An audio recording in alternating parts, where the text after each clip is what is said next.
kung may toddler ka at gusto mo mabawasan yung screen time niya, less screen time, then I highly recommend you buy this one, the intelligence book. Ang galing nito. Dati nung bata pa ako, wala pa nito eh. Diba? More on kung talaga sa labas talaga. Pero ngayon mga bata kasi ngayon, more on screen time na. Hindi naman natin pwedeng i-judge yung mga nanay na focus masyado sa screen time yung mga anak nila kasi kanya iba-iba tayo ng iba-iba tayo ng kalagayan sa buhay. What if kasi wala siyang kasama, sila lang mag-isa, so kailangan niya gawa ng mga gawaing bahay. Hindi talaga mabawasan ng cellphone. Pero pwede nating mabawasan. Ayan, mabawasan gamit itong intelligence book. Ang galing talaga. Buti na lang may naka-discover nito. Salamat sa naka-discover nito. Tingnan niyo kung paano siya nag-work, di ba? Ang galing talaga. Matututo na yung anak mo, malilesen pa yung screen time niya. Ayan. On natin. Naka-on natin ito eh. Oh. Ayan. Tapos press mo to.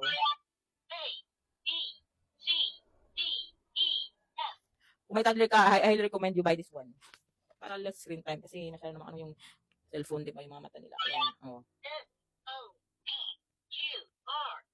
Uy, grabe, ang galing. Tapos may mga numbers din siya. Tapos may mga connect din. Napaka-into talaga nito, napaka-entertaining talaga nito. Yan.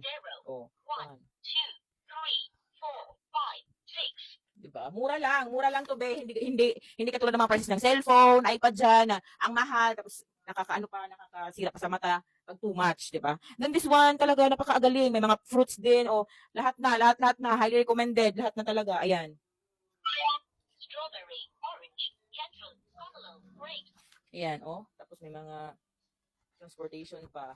Yung choices, ang daming choices. Ang galing nito, ang galing. Diba? So, if you're a mother, na mayroon kang anak, may toddler ka, gusto mong babawasan yung screen time, less screen time, mas focus talaga sa mga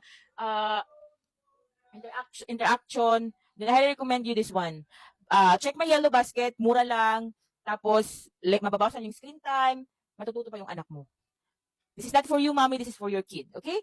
Check it out!